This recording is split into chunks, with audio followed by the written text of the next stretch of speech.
Perfect. All right. All right, so just a little bit of information about the Notre Dame family that you all will soon be joining.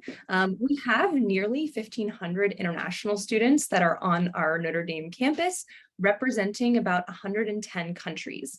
Hopefully you all will get a chance to interact with some of your fellow international students once you get here. You will also be able to meet some of the, or get to know some of the international student organizations or some of the country-specific organizations and clubs on campus that will be represented at the graduate student orientation. So something to look forward to. All right, so we're going to go ahead and just jump right into this presentation. Some of the questions that we hope to answer in this pre-arrival session are: first, what do you need to know about your F1 or your J1 documents? What should you be expecting at the port of entry once you're en route to the United States? What should you know about getting to campus from the airport and the first few days on campus? And then lastly, what are some tips from current international graduate students? We will be joined later by a panel of some of our current graduate students who have some helpful tips, strategies, and some of what I wish I knew information for you from their own experiences. Very quickly, I also want to mention that all of you should have received an email yesterday with information about reporting your visa or travel plans. Please make sure to go ahead and submit this information, even if you don't already have your plane tickets booked, even if you're still waiting to receive your visa. We do want to collect this information just to have a better idea of where our incoming students stand currently. So please be sure to complete this. Again, it was in the email that you should have received yesterday. The link is there. So please just be sure to do this by Monday, August 1st. Just a side note. Okay, so understanding your documents. So the Form I-20 or DS 2019. So hopefully all of you at this point have your Form I-20 or DS 2019 issued by the University of Notre Dame. Please make sure that you have reviewed all of the information on the I-20 or the DS 2019. Make sure that your name is spelled correctly. Make sure that your date of birth is correct, your city of birth is correct, your major information looks correct. All of that information should be 100% accurate. So if there's any sort of issue, please be sure to reach out to us so that we can get it corrected before you start your trip to the US. Another note is that while for those of you who are coming to the US as F1 students, we will have issued your I-20s electronically. But that being said, please be sure that you have printed that out and hand signed it. You will need to carry a hard copy of this document with you during your travels to the US. For those of us that are coming to the US as a J1 student, you should have received a paper form of the DS 2019. Please make sure that you have signed it as well. Additionally, if you have any dependents, you will have received their documents. Those also need to be signed. All right. Okay, so the visa. So many of you may already have your F1 or J1 visa. It will look something like this here in the photo. If you don't already have your visa or you're still waiting for your visa to come in, that's okay. It will still look something like this. So just a little bit of information about things to keep in mind regarding the visa, just things that you'll want to dates you'll want to remember throughout the entire duration of your Notre Dame program. So make sure, first of all, that the class of the visa is correct. So if you applied as an F1 student, then right here under visa type / class, you'll want to make sure it says F1. Similarly, if you're applying as a J1 student, please make sure it says J1. A note is that you should plan to enter the US in either F1 or J1 status every single time for the duration of your Notre Dame program. If some of you may have something like a tourist visa in your passport, that's great, but please do not use that tourist visa to enter the US. Note that you cannot study in the US under a tourist visa. So very important that you're always presenting yourself in your student status every time you're entering the United States.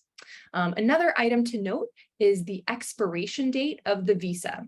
Now, while the expiration date for will be in the future, it's important to understand that while you all are in the United States, it's okay for that visa to expire.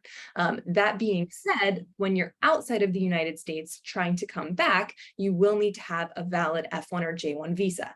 I like to say that it's like a movie ticket. You need it when you're coming in, but once you're in, it's okay for it to expire. So just keep that in mind. If it expires while you're in the US, you do not need to immediately leave the US to renew the visa. If you have any specific questions about that, please feel free to come talk to us at ISSA. Also, you can only apply for a new visa outside of the United States. You will not be able to renew your F1 or J1 visa while you are physically in the US, which again is okay because your visa can be expired while you are physically in the United States. Again, just the next time that you depart the US after it's expired, that's when you would need to renew it. All right, so those are the two documents, the most important documents that you will need to have with you. And we'll remind you again later, but when you are traveling, please just be sure not to put your I-20 or your passport, of course, into any checked luggage. Please make sure that it is very easily accessible with you as you're traveling into the United States. So as you're getting to the US and you're arriving at the port of entry, we have a few notes for you. The first one is regarding COVID-19 testing. Note that the United States is no longer requiring that you show proof of a negative COVID test in order for you to enter the US.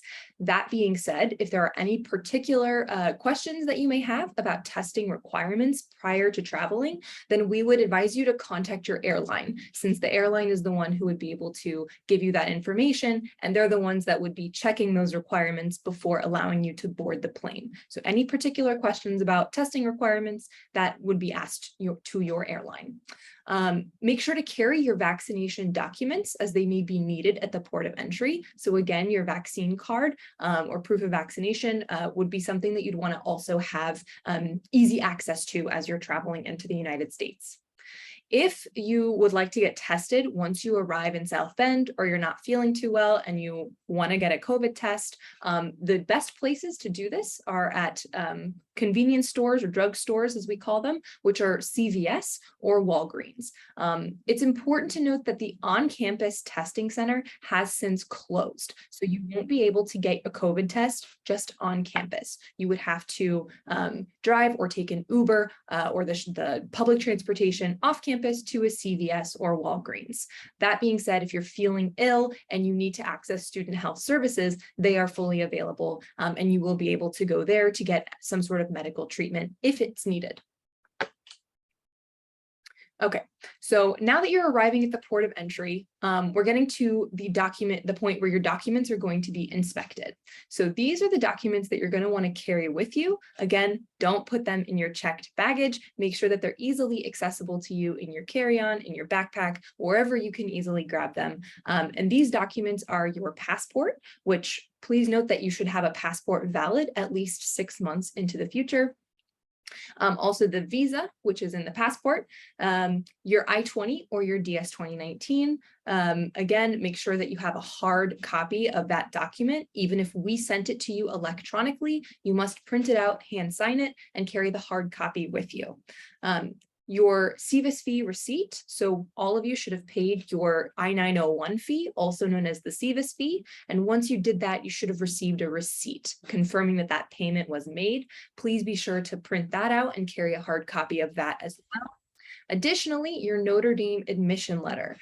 Please be sure to carry this. You may not necessarily be asked to present it, but if the officer at the port of entry has any further questions about what you plan to be doing in the United States, it may be good to just have that letter just as further confirmation.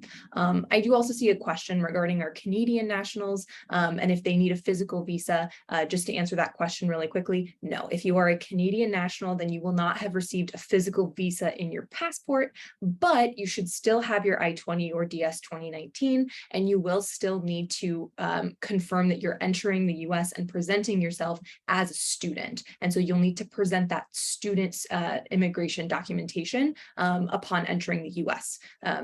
Just to clarify, that means you should not be entering as a tourist. You should still be entering in either your F1 or your J1 status. Okay. Also, any supporting financial documentations for your studies. At the time when all of you applied for your immigration documents, you were asked to submit confirmation of funding for the first year of your program. Whatever documentation you submitted, be that personal funding, be that a scholarship from the university, make sure that you have documentation of that. If that information is included in your admission letter, then again, you will just have to bring your admission letter that shows that information. Just another reminder, all of these documents should be hard copies. Don't show anything just from your phone. Make sure that you've printed it out and you have hard copies of this information. And then, as we mentioned, proof of your COVID-19 vaccination, which may be needed at the port of entry. All right, so we are going to move on to potentially what you might expect after you've presented these documents. In many scenarios, you'll present these documents to the officer at the port of entry, and they will review everything, make sure everything looks good, and allow you entry into the United States. However, some of you may be put into what's called secondary inspection. And this is not meant to scare you or put you in a panic. It's just meant to prepare you so that you have kind of an idea of what's going on, just in case you do get put into secondary inspection. So just a note about what secondary inspection is. It is an additional inspection of your documents. You may be taken out of the line and put into a separate room where an officer may ask you to confirm your intention in the United States and may do a further review of your documents. It may take a while. Sometimes secondary inspection, you may be waiting there for a few hours, which is not ideal, but it is important to know that usually this results in a successful admission into the US. There's not usually a big problem, even if you get put into secondary inspection, which we realize can be kind of scary and frustrating and time consuming. The reason is that the officer at the port of entry has very limited information with what they're looking at on their screen, which means that if anything, any small detail raises a red flag, they are just automatically going to put you into secondary inspection so that they can review it further. Again, usually after reviewing everything and confirming that your documents look good, they will allow you entry into the United States. Again, they may review your documents and you may have to confirm again that your intent is not to remain in the US, that you do plan to return home after your studies have concluded. It can be uncomfortable, it can be stressful, and as I mentioned, it may take a while, but it is very essential that you remain polite and generally cooperate with the process. The CBP officers, which CBP is Customs and Border Protection, they are the ones that allow you entry into the United States. CBP officers may require you to hand over your mobile devices, and you may not be given the opportunity to make phone calls or contact others while you're in secondary inspection. So just note that may be part of this process. Just a quick note, again, not meant to scare you, just meant to give you the information that even after obtaining the visa and physically coming to the US, your entry to the US isn't guaranteed, and it is 100% up to the officer at the Customs and Border Protection, the official at CBP. They have the authority to either permit or deny you entry into the US. That is to say that it is very unlikely that you will be denied entry, but we cannot 100% guarantee that you will be able to enter the United States. It is completely up to the officer at CBP. That's just a note to keep in mind, not meant to scare you, just meant to kind of make you aware. Again, what is your plan? Or not again, I'm sorry. What is your plan? You will call NDPD. If there's any sort of emergency, if there's any sort of major issue that you need to speak to ISSA about, please call the Notre Dame Police Department. I will put the information in the webpage for the NDPD in the chat after the presentation has concluded, but they will be able to connect you with someone in the ISSA office who will be able to further advise you on your next steps. Just kind of keep that plan in mind, just as worst case scenario, in case you have any sort of emergency at the port of entry. All right. Again, hopefully this will not happen to any of you. It is just to make you aware. So again, hopefully all of you will be admitted into the US. Once that happens, you will get an admission stamp on your passport. The admission stamp will look something like this. It will have the date of your arrival into the US. It will show where you were admitted. For example, this one was in Chicago, which is the CHI code. It will also say either F1 or J1 and D/S. And we're going to go over what that D/S means in just a second, but just make sure that it looks something like this. The next item that you will get after you have successfully entered the United States is what's called the I-94 record. I do want to clarify that the I-94 record is not going to be given to you as like a physical document. It will be recorded in a system, and then you will be able to access it from the government website and print it out. And it's super important that you do that once you've entered the United States. The reason it's super important is that the I-94 record is the record of your most recent entry into the United States. This is going to show your admission number. It's going to show the date that you entered the US, and it's going to show the class of admission, which for all of you will be F1 or J1, and it will show the admit until date, which always should be D/S. Now, this D/S stands for duration of status. What this means is that you are legally allowed to remain inside the United States as long as you are maintaining your F1 or your J1 status. This is the reason why you're allowed to remain in the US even after your visa has expired, because your legal stay is not based on your visa validity. It's based on your ability to maintain status, things like enrolling in your classes full time and complying with other F1 and J1 regulation. So it should always say D/S. An important thing to note is that if for whatever reason you check your I-94 record and it says something besides F1 or J1, or it says an actual date here besides D/S, that is a problem, and you should talk to ISSA immediately so that we can advise you on how to get that fixed. It's always important to check the I-94 record for this reason. If you are admitted in a non-student status, you won't be able to legally study in the US, which is why it's so important to make sure that this document looks correct. Again, this is not something that you're going to physically be given. This is something that you will check online after you have been admitted to the US. All right.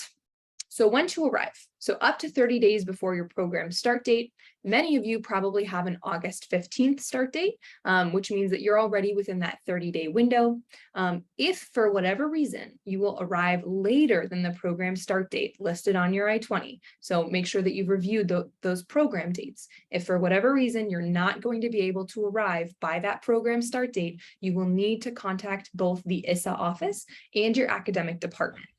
You will not be able to use your current I-20 or DS-2019 to enter the US after that program start date has passed, which means that if you won't be able to arrive in the US by that date, ISSA will need to update those immigration documents for you to reflect a later arrival date, a later program start date. So that's super important, which is another reason why we're trying to capture your visa and travel plans and situation through that form that I mentioned earlier. For those of you that joined us after I mentioned that, you should have all received an email last night. One of the items in that email was requesting that you complete an online form, just letting ISSA know about your current visa situation, whether you have your visa and your travel plans. Again, even if you don't already have your visa or your plane ticket to come to the US, please go ahead and complete that form. All right, and then just make sure to check timing for transportation from Chicago to South Bend. We imagine that most of you will be arriving into the US through Chicago O'Hare Airport, and so it's just important to note that you will still then need to come from Chicago to South Bend. We're going to go over in just a minute what the options are for doing that. Yes, I will put the link from that form into the chat after this presentation for those of you that were not able to access it in the email. Okay, so getting to campus. So here, this is taken directly from our arrival webpage, which for those of you that haven't accessed our arrival webpage yet, I would advise you to take a look. We do have some helpful information there. So this chart is taken directly from there with some options for how to get from Chicago to South Bend. And we rated them in terms of convenience, cost, how much time it would take you to get here, and some notes that may be important for you to know. If some of you may be flying directly from Chicago to South Bend, if that's the case, just keep in mind that you will need to make arrangements to get from the South Bend Airport to campus. The South Shore Line train, if that's the case, just note that you'll have to make arrangements to get from Chicago O'Hare Airport to the South Shore train station in Chicago. So just a few things to keep in mind. And again, we've also listed them in terms of convenience and price, if that information is helpful. In addition to these ways of getting to campus, ISSA has also started sponsoring a shuttle bus that goes from Chicago O'Hare Airport to Notre Dame's campus. The information for reserving a seat is on our webpage. Again, this is a screenshot directly from our arrival webpage, so you'll be able to go to this link to reserve your seat. This is the information regarding when these shuttle buses will be there. So for those of you that haven't already booked your flights, this may be helpful information. Additionally, these shuttle buses will be departing Chicago O'Hare at 12 p.m. Central Time, except for the one on Wednesday the 17th, which departs at 9. But for the most part, they will be leaving at 12 p.m. Central Time. Now, the reason that they must depart at 12 p.m. is because there is a 1-hour time difference between Chicago and South Bend. South Bend is in Eastern Time, so we are 1 hour later than Chicago. So we have that 1 hour to account for, and also many of you will need to arrive before 5 p.m. to your housing in order to pick up your keys and access your apartments. Most leasing offices will not be open past 5 p.m. And so to accommodate that, the shuttle bus will be leaving at noon. For those of you that may be arriving maybe a day earlier than the shuttle bus is leaving, or perhaps you're arriving after noon, then you may need to make accommodations, other accommodations to get to South Bend from the chart that we just showed you, or potentially we have had students just stay in maybe an inexpensive airport or a hotel around the airport, and then just meet at O'Hare to pick up the shuttle the next day. So that is also a possibility. Please just make sure that you plan that out and arrange for it beforehand. And also just a reminder that it may be helpful for you to confirm with your leasing office or wherever you're going to be living what the timeline looks like for you to be able to pick up your keys and move in. So that may be helpful information for you to have, which may help you coordinate this travel. Okay, so what's next? Please be sure to review page 3 of your Form I-20 for those of us that are coming in F1 status, or for those of us coming in J1 status, please make sure to review page 2 of the DS 2019. This has a lot of important information about what your legal obligations in terms of being in the US in either an F1 or J1 status. And essentially, when you sign off on your I-20 or DS 2019, you are consenting to the information on page 3 of the I-20 or page 2 of the DS 2019. So this is just a reminder to make sure that you've read all that information before signing. Or if you already signed it and you didn't read it, please be sure to go back and do so now. Really, really important is to make sure that you're reading all of your emails from the ISSA office. I know that all of you are probably getting inundated with emails, welcome emails about your orientation from your academic department and from ISSA. We try not to bombard you with emails, but all of our emails have a lot of really important information. So please be sure to review them and make sure that you've complied with all of the information in those emails. And if you have any questions, definitely feel free to respond to the ISSA email. We're very responsive. We're very responsive to our inbox. And also just to think about expectations for your arrival in terms of, if you're going to need to get things for your apartment, maybe you want to make sure that you're going to sign up for the ISSA bus that goes to Walmart, which is a major grocery store here. Things like that, just items for your arrival after you've made it through all of the obstacles of getting to the US. All right, so if any questions from that presentation have come up, definitely please feel free to continue putting them in the chat. I see that Leah has been answering them, and we will continue to answer any of those questions. But right now, we are actually going to turn it over to our international graduate student panel, who's going to give you some tips about coming to the US for the first time, and some of their helpful advice. So Maisha, I will allow you to share your screen. And also please feel free to continue putting questions in the chat throughout. They will still be getting answered.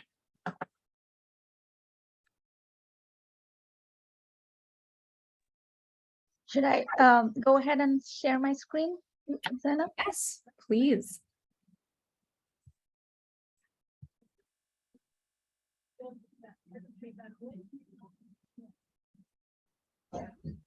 Okay, I hope everyone can see my screen and sorry, and can hear me.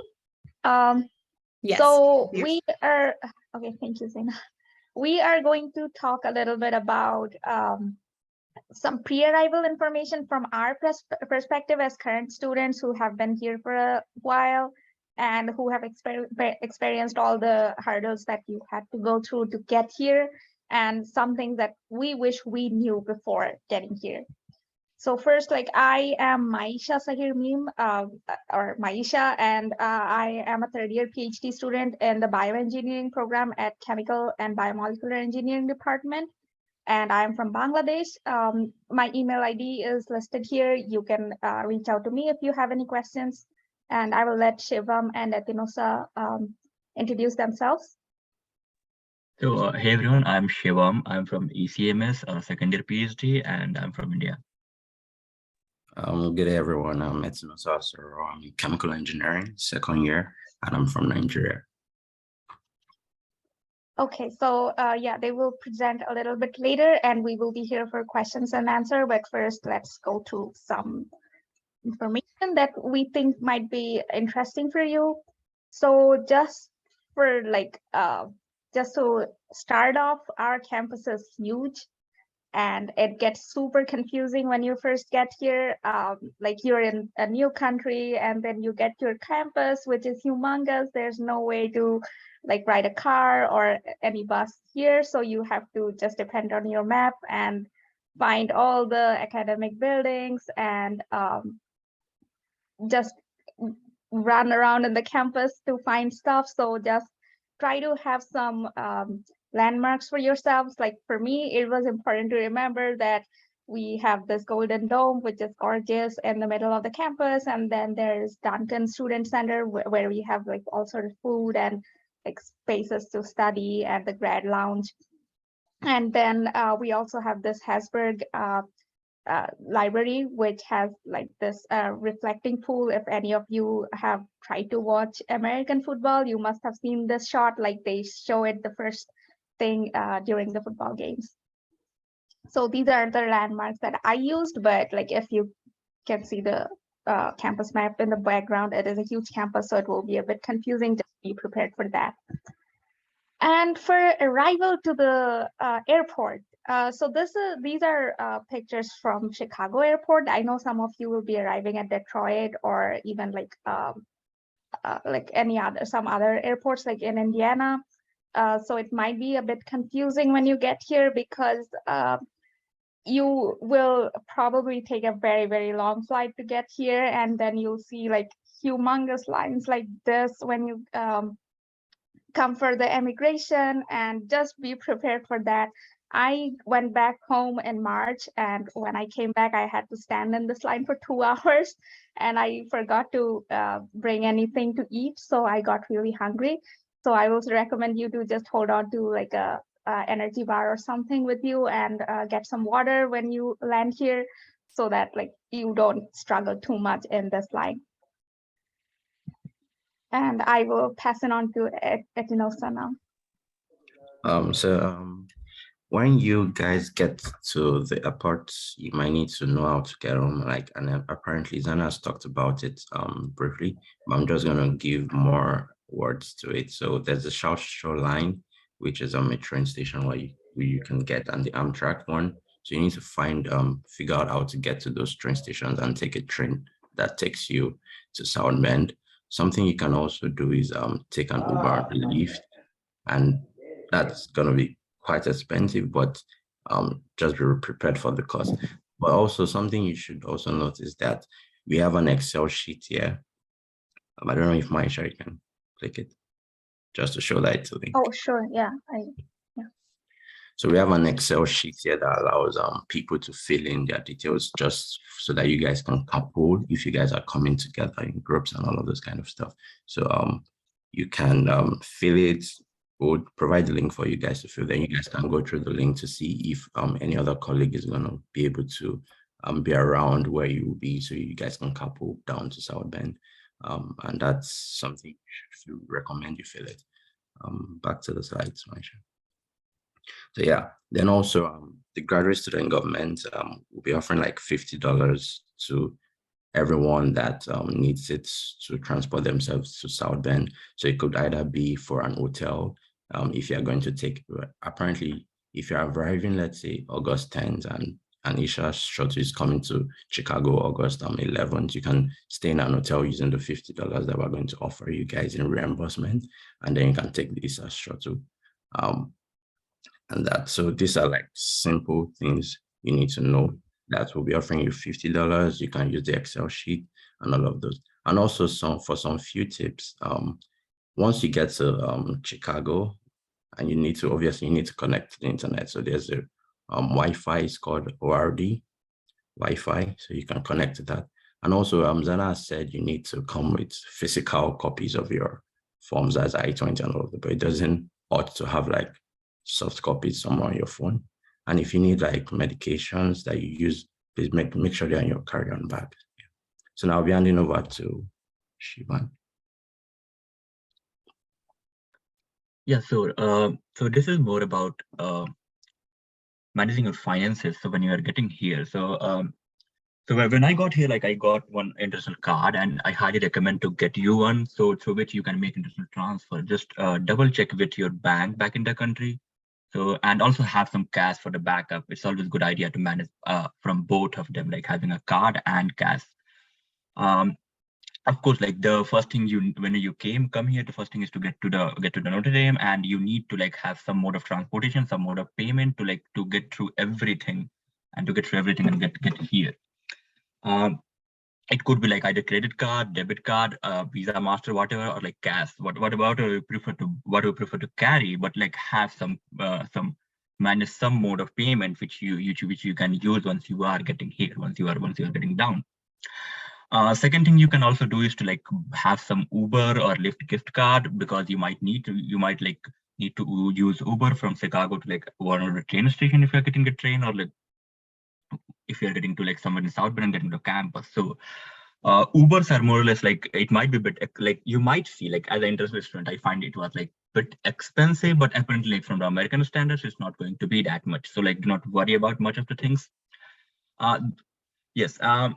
This last thing is like, we are mostly cashless campus, so you can like upload your money in the iris card, or you can use credit card to like order food around, or like use everything which is around, or like in campus. Can you go next slide, Maisa, please? Yeah, so when like after you reach here, then the next thing is to like get a couple of things done, like ND ID, do a bank account, get your ID at like Grace Hall. I think like all those information will be like passed on to you like through some source. But you need to like check around, like for the bank, like the first thing when I got here, the first thing I got was my bank account, because it's kind of necessary. You'll get the debit card, you can transfer all your amount what you brought to that bank account and use it here and there.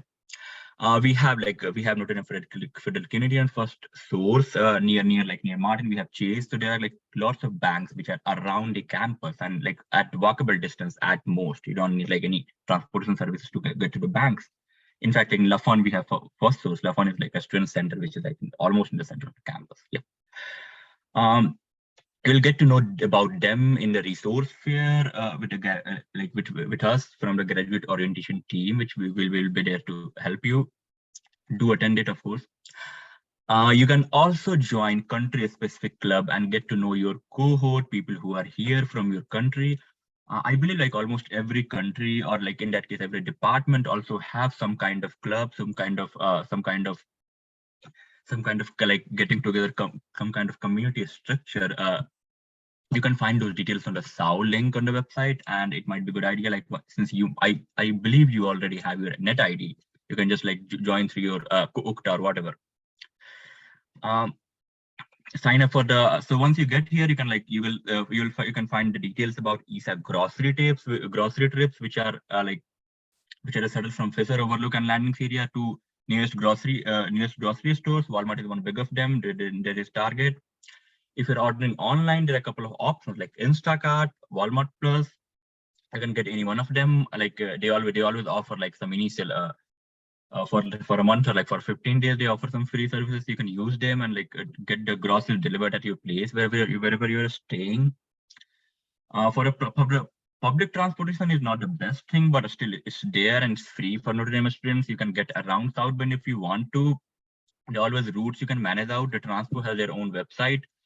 We have a shuttle which come like through the campus, almost like they came to library, and you can get the shuttles and go anywhere. But always keep in mind, like while roaming in the campus, like Maisa said, it's a huge campus, right? And you always like need to have some landmark that like these are the places you like always have in the back of your mind. We have Wi-Fi almost throughout, so you do not need to worry about that. Maps is your best map app is your best friend. Whatever map you use, Google, Apple Map. Yeah, more about a little bit more about the like Wi-Fi. When you get here, you might like you can have like some background. You can have some international recharge in your phone, or you can come here and like you can take your SIM cards, whatever SIM cards you want to take. There are lots of options. There are prepaid options. There are postpaid options. You can choose out from them. There are also like companies like I personally use like some which offers like some free calls back to my country like India. And you'll find all of them, all of those details. We'll provide also some information in the grade orientation as well. Meanwhile, if you need anything, just you can email, like as if you want to email any student, you can email any three of us. Also, about the food places, apart from all the food places which are on campus, we will also have like many restaurants just like at walkable distance from Notre Dame. Like we have just towards a little bit towards the south, we have Area Street, we have lots of places to eat. Towards the Martin, which is the nearest grocery store, and like at walkable, I feel like at walkable or bikeable distance from campus. There are lots of restaurants around that area as well. Yep. What else? Yeah, I think that's more or less all. Also, like try to have one contact with you, maybe like someone from your department in here, which you're going to join, or like or someone from the Go team. Just have a contact. It might be like it's a good idea to know someone before coming, but it's not required at all. Like and all the best. We are going to welcome you to this. Yeah, just to add, if you are going to be doing computational research, depending on your department, you might need to download a VPN so you can connect to the school's Wi-Fi. It's something that is very important, especially if you're working from home. You will not be able to access school resources if you're working from home. But if you're working on campus, you literally do not need the VPN. But it's just something to have in mind, just in case you're getting into the program and you need to start work, like immediately you need to use the VPN. I'm sure there'll be like more further orientations on that, but just something to have in mind. Yeah, and keep in mind, people here are very polite. You can just like ask question to, like, I believe like if you ask question to anyone, like I don't think anyone is not going to respond. There will be very like almost no one will not respond. Everyone will respond, So like just ask. All you have to do is to ask with either your like fellow students, cohort people, department. Just ask, and you'll get answers. ISSA and like whoever. Yeah, I agree with Shivam. People on campus are like super nice. You can, especially the staff, they will be very, very welcoming to you, and all the grad students know you are struggling so much. So we will go out of our way to help you. So don't worry about that. So I see Pascal asked the question about how did you manage to pay the first rent for August and the security deposit after arrival. So this actually depends on where you're renting from. for example, like I have been staying at Campus Court near campus where it's all online. We couldn't pay anything. At least I didn't know if there's any way to pay with cash or like money order. So you should contact your landlord and ask them like if you can pay with cash or if you can buy a money order from a bank. You can go to the USPS or a bank to buy a money order and just pay with that. And if you can pay online, that's great. Then you can just use your new bank account to pay it. Can you share your email IDs? Yeah, our email IDs are on these slides. I guess ISSA will send you an email with our email IDs with this slide, so you'll get these information. Is the Excel sheet for rideshare active throughout the year for fall break? Okay, we just started it, so this is like a experimental thing. We don't know like what we're gonna do in the future, but for now we're just like seeing if this works for you guys. Like this will be a good way to save some money. If you have like 2-3 people, you can come together and make friends right after coming here. So is there anything else you guys want to add, Shivam or Ethinosa? Yeah, for paying the rent, you can. So when I came here, I lived in Fisher because it was more convenient next to campus, and I am in a new country. And I paid through. I think I brought some cash, I guess, or maybe card. I don't remember. But I went to a USPS, make a money order out of money order something out of it, and just like paid the rent to the Fisher like staff. So it will work if you brought cash or like money in your card, it will work out. Nothing much to worry about, but of course it's always a good idea, and I can like my asset and the best idea is like to contact your landlord, whoever you're going to rent, that how can you make them payments, because sometimes like it's necessary to pay on time, you know. Yeah, and also actually some apartments would give you a grace, and they will allow you to pay the security and maybe the first rent after you have received your stipends, because they're very aware that you're Notre Dame student. So I think it's also not bad if you ask, but if you also have the money, I think you should just go ahead and pay for it. But if you really do not have the money and waiting for the stipend, which I think it's something very peculiar, you could go ahead and ask. The worst you get is a no, and then you have to make a payment. Yeah, like Iskander, yeah. Here's a question, like if you need to have a MasterCard or people. No, you do not need to. If you bring cash, you can always use it everywhere, like more or less everywhere, or you can find a way to use it more or less everywhere. And also like setting up a bank account is like a quick kind of thing. You just get to the bank, you go with all the documents that they ask, schedule an appointment, and you will get everything done very quickly. So for the timing, it's not like like people in ISSA said, like, you know, always do the thing like Western Union to get the money on campus with the first of year. And just to add, please confirm that. I'm sorry, Maisha. Just to add, No, you can go ahead. Yeah. Your airline. So I think for every airline, there's a limit on things you can bring into the country, and probably the limit on the amount you can bring into the country.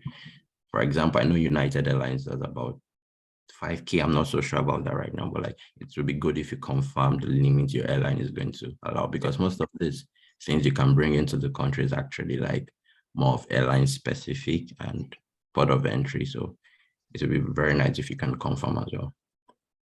Yeah, it was 5K for me too, Ethinosa. So that's a great point. Like you will have like a specific amount of money that you can bring in. If you bring more than that, you're gonna have to declare it as like something that's that you're not supposed to bring. So that's like a whole another form that you're gonna have to fill out, and they're gonna take you away into another room and ask you some more questions. So try to bring like 5,000 or whatever the limit is, that amount of money. And like Iskander got his answers too, but I just want to say that I also had the same situation. I didn't have any international cards or PayPal or anything, so I just went straight to the bank and opened a bank account. So on-campus banks will let you open a bank account even without social security number and stuff like that. Like at Chase, if you go, they're gonna ask for your social security number, which will take a little while to get. I guess ISSA will have better information about that. I won't go into that, but on-campus banks will be very helpful to you about that. You can just bring the cash and they will let you open the bank account with your NDID.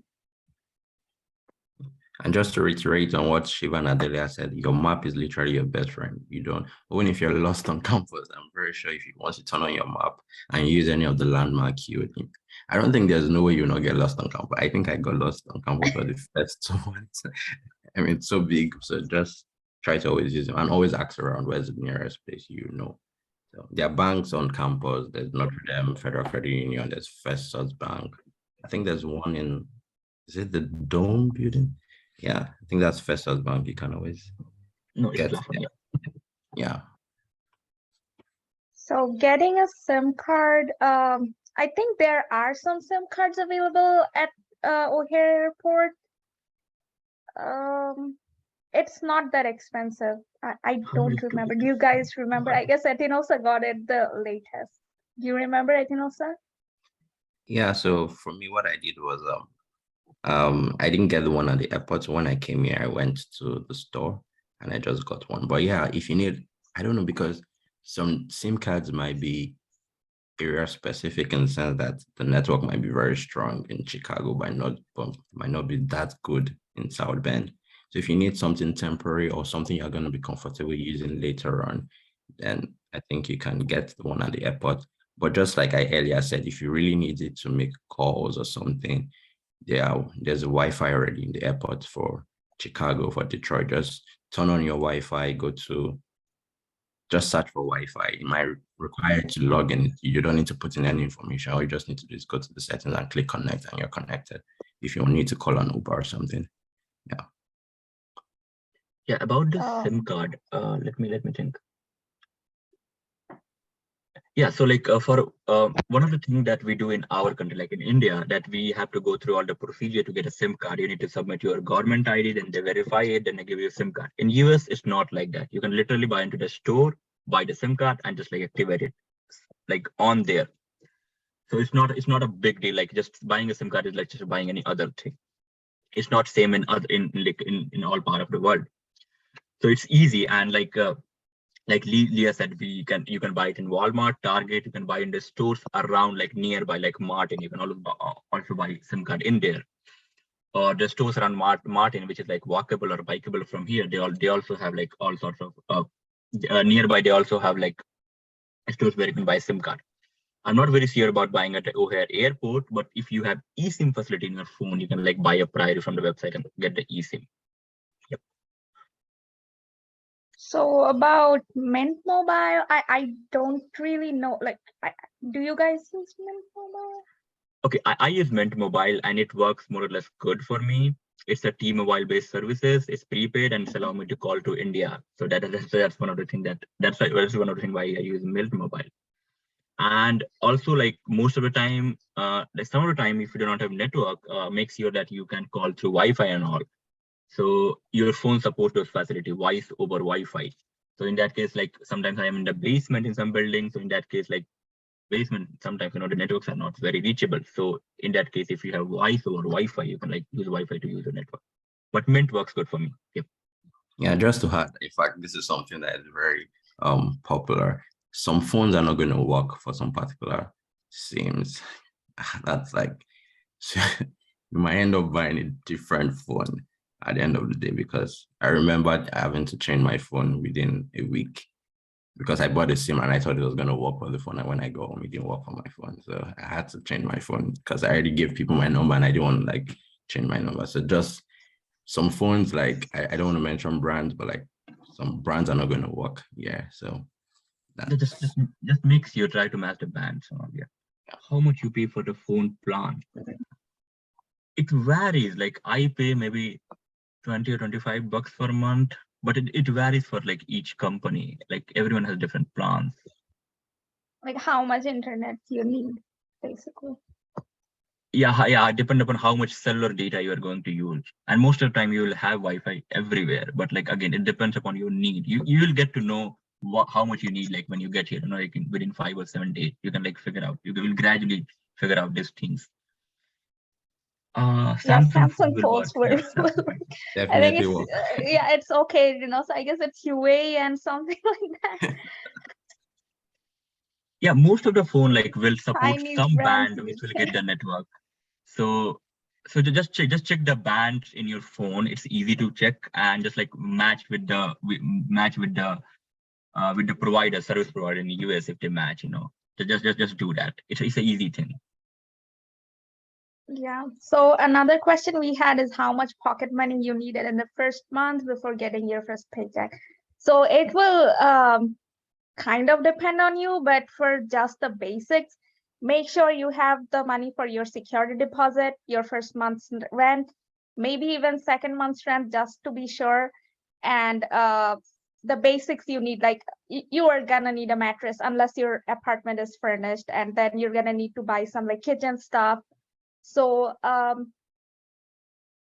guess like a mattress would be around like $200 or something like that, At most. or like you can get cheaper too, but we're just like estimating. And then let's just plan for like at least $500 extra for your for buying your first like just to furnish your apartment and your kitchen and buying some groceries. So just add it all up in your head, like the main cost for you is gonna be your rent and your security deposit. Other than that, it totally depends on you, like how much you want to spend. Do you guys have any like amount in your head, Shivam or Etnosa? So like Maisa said, till like I think 500 for me, like 500 is good enough for a month grocery. Like it's manageable in 500, like for the first month particularly. Like once you like once you leave here, you can like find like we might need that stuff. It might get higher or lower, depends like what are you gonna eat. But for the grocery, I believe like 500 is a good amount for a month. And it's always a good idea to like manage these things like Maisa said, like have at least enough amount to have your first month of grocery done, right? And all the food that you can get. Particularly like since I'm from India, I managed to find everything Indian here in the store. So do check. There are many international stores where you can find like things you get in your country, and I believe like it's possible to find everything. Like particular food items that we eat in our country. Also about the food item, just check the international guidelines. Sometimes you are not allowed to bring everything in US, like seeds and all. So be careful about that, like fruits and things like that. So just check with your airlines or check with your like whatever like entry point in US, what things you can or cannot bring. Yeah, just be careful about that. Yeah, definitely review the TSA guidelines. Don't bring like, raw tea leaves or any sorts of seeds or like rice or anything. Yeah. Or yeah, just be sure to check the TSA guidelines. Yeah. And Well, otherwise, like there will be big dogs sniffing your bags and you'll be stuck at the immigration for another hour. yeah. And also try to be familiar with the bus routes. The SB Transpo is something that really works, and it's also free so far you have your student ID. So I think that should be also something you should try to do once you arrive. Make sure I think it's Grace All Right. Visit the all and get your, I'm very sure ISSA would talk more on that, but get your student ID because it's going to give you access to free transportation around South Bend by knowing the bus route, which is also very useful in terms of knowing how to use the map because they leave at a specific time and they get to a particular bus stop at a specific time. So yeah, that will also help you get around if you and also plan your movements accordingly. But you need your ID card to be able to do that. Yeah, Yeah. I think it's still on Grace Hall, but I'm sure ISSA will give you those information about where to go and how to get the ID. But our ND ID is very powerful. You can ride the bus for free. You can use that like a credit card on campus and at that place Shiva mentioned called Eddy Street, where we have restaurants and like a 7-Eleven and stuff like that. So yeah, get your ND ID and you will be very much comfortable with that. Any other questions from you guys?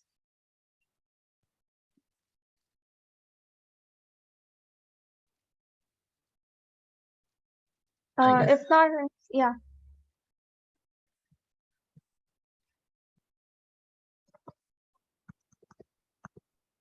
Can I bring tea? You can bring ground tea. So as long as it's commercialized, like, in sealed packs and it's powdered form, you'll be fine. Just don't bring the raw tea leaves. Yeah, like not the like tea leaves, but you can always like tea leaves, like green tea leaves, kind of like you can bring the packet sealed form, which some commercial companies can sell. Yes. Yeah, dry fruits is fine, I guess, right?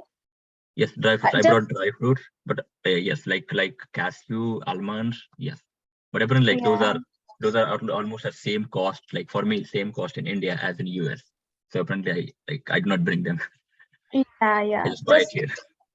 Just don't take our words for these things. Try to check the TSA guidelines Yeah, like check because the TSA yeah. check the TSA guideline. It's always good to be on the safe side. Yes, it's always good to be there. Yeah. How many days you need to be decision?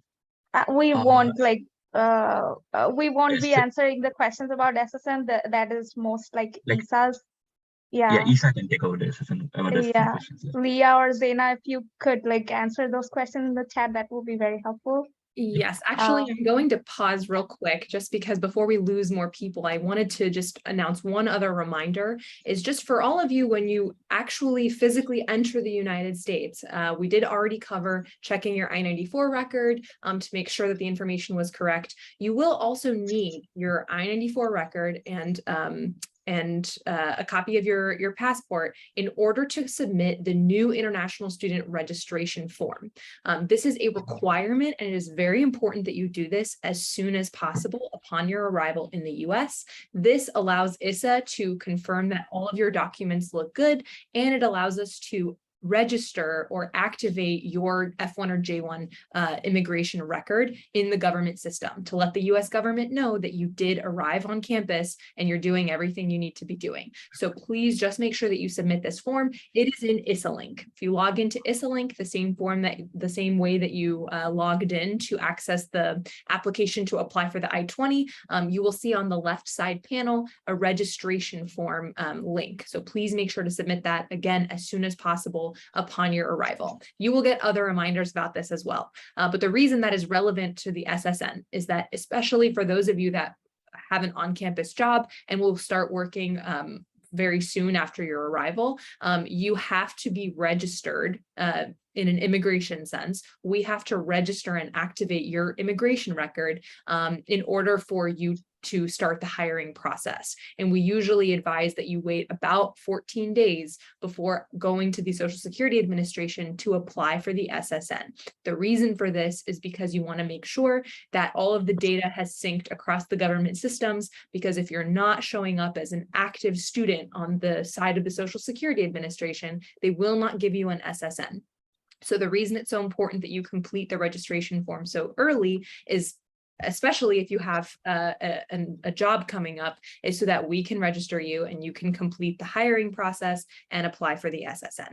That being said, the actual question was how many days are needed to get an SSN? So as I mentioned, we advise waiting about 2 weeks before applying for the SSN after you've submitted that registration form. Once you go to the Social Security Administration and you apply with your documents, usually you'll find out then and there if they approved you for the SSN. You will not get the SSN right away. Usually you're going to get a receipt from the representative at the Social Security Administration, and then they are going to mail you your Social Security card. I've heard from students that that's taking a little bit longer in recent weeks, but usually I tell students to be prepared to wait about 3 to 4 weeks. It may take a little bit more than that, but you can present the receipt that you get from the Social Security Administration to HR in order to start that hiring process. So it shouldn't delay you in terms of starting your position. Does that answer the question, Anirban? Okay, just to confirm, a Canadian who already has an SSN number, yes, if you already have the SSN and you have a copy of your Social Security card, then you do not need to apply for a new one. The SSN is yours for life. So it will never change, not now, not 50 years from now. So if you already have one, you can use that to start the onboarding process. That doesn't mean that you should wait to submit the registration form though. You still must submit the new international student registration form, and we would still advise that you do it as soon as you can once you enter the US. But no, you will not need to go apply for a new SSN.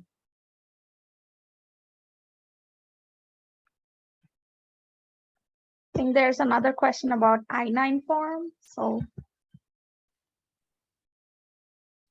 the I-9 form is, the I-9 process is what anyone in the US has to do in order to be hired to work in the United States. So the I-9 process essentially confirms your work eligibility in the United States.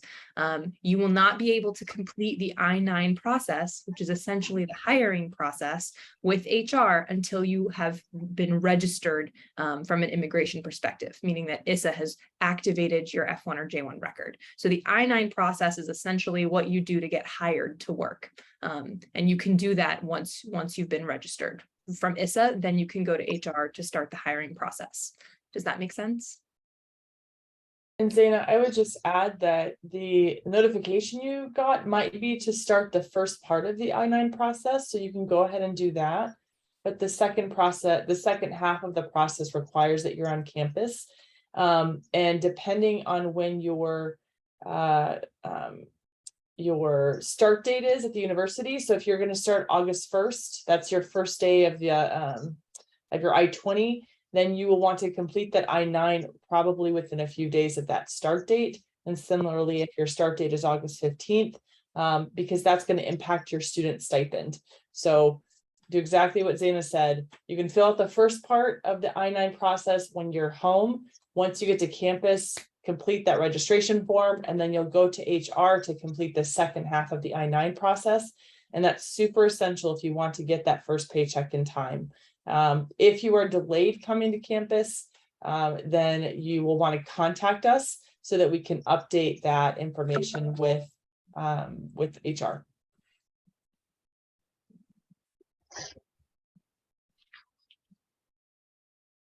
So besides filling out the ISSA registration form, is there any other paperwork to do before the graduate orientation?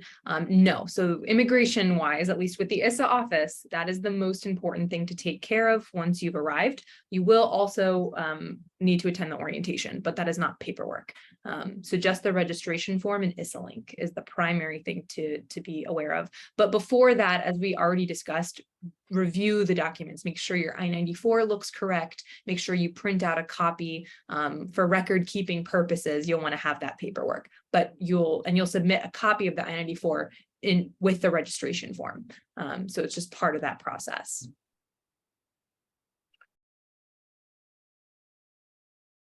So Nancy, if the first part is requiring you to submit the SSN, then you won't be able to do that until after you've been registered and you're on campus, and then you'll be able to go to apply to the at the Social Security Administration.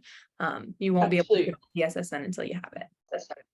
But Zaina, I think there is a number that they can enter prior to that, and we can send out a note about that to remind students if they don't have the SSN for the I-9. So we'll confirm that, Nancy.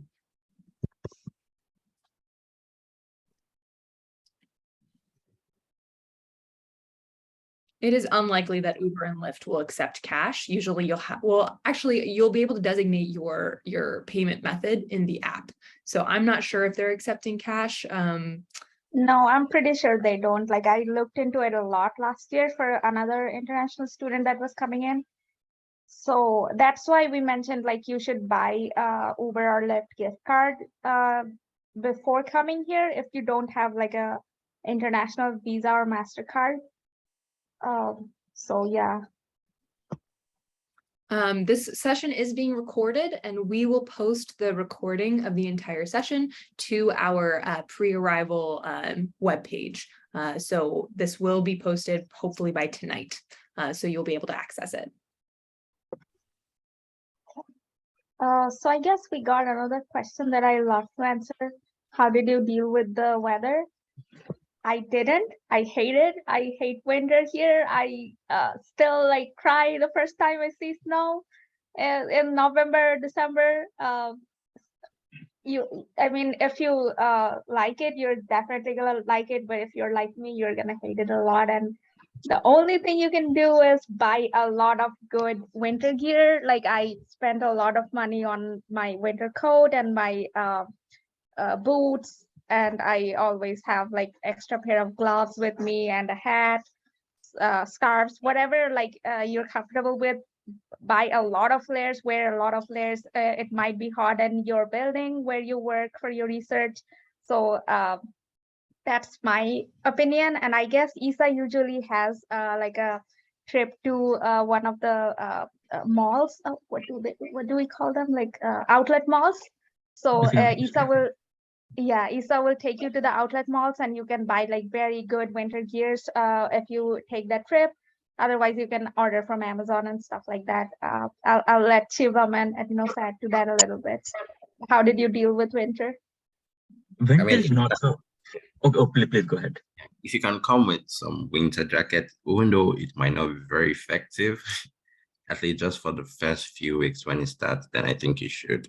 I mean, it's right now, it's summer, the weather is quite hot, and now we really need the cold. So like it's very okay, I wish there was a little cold one now. Like so, but also a very good store to keep in mind is Bourbon. I think it's very good in terms of getting winter jacket. I'm quite affordable too. Shivan. Yeah, I got to South Bend in February and it was all covered in snow. So for first couple of days, you might feel exciting, at least I did. But it's not, so it just depends upon you, like what kind of personality you are. So like if you're gonna like or not. So that's a different question. So how do we deal with that? Of course, you need to buy different layers. You need to buy particular shoes, like waterproof shoes and things like that. So you need to take care of every single detail. We'll talk about it more in the graduate orientation. We'll have like, I think we have a separate session, or if not, we'll extensively talk about in graduate orientation to get about how to manage the winters here. For the summers, it's fine. Like it's chill outside. You can go in sun, enjoy it. Maybe not. I don't know. Who knows? Yeah, you're coming at the most perfect time. Fall is really nice. It's not too hot. It's you just need like a light jacket sometimes, and the campus looks gorgeous with different colors of flowers. If you can take a road trip with like other people, just try to go around like the highways of Indiana or Michigan. It's super beautiful. Like you're gonna love it when you first get here, but it starts to get like really chilly by the end of October. Yeah, we'll talk more about it in the graduate orientation. Yes. I feel like we need to give more encouraging information about the weather too. You'll be fine. It's gonna be fine. Yeah. I think that, keep in mind if you're gonna be inside for most of the time, it won't be too bad. But yeah, good shoes, good coat, but just some reassurance that it will be okay. Any other questions? About the winter, I would like to add one more thing. So like if you're inside your house or inside any campus building, it's just like normal. It's normal. It's not the same in all other countries. So it's winter outside, you feel winter inside as well. Here it's different. Inside your house, you're just like normal. Inside any building, normal. Just winter is outside, summer is outside. Yeah, something like that. Although Shivam, like if they're like me working at McCourtney at the end of one end of campus and they have to walk to DeBartolo for their class, it's like just a 5-minute walk, but I don't like it at all. Yeah, I got it. But like Sana said, like you'll be fine. You'll manage to You'll manage to live with it. Yes. Yeah. More encouraging things. Okay, all right. So any other questions? We're going to be finishing this presentation at 10:15. So if you have any questions, we will stay on to answer them. Feel free to put them in the chat. So then I guess you should take it, like they're gonna come later.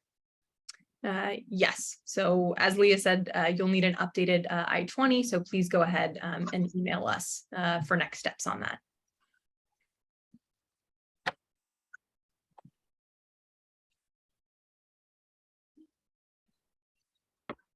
I think you guys can feel free to email us if you need anything. Our emails are here. So if you need something, ask us questions. We're very free to reply and help you guys.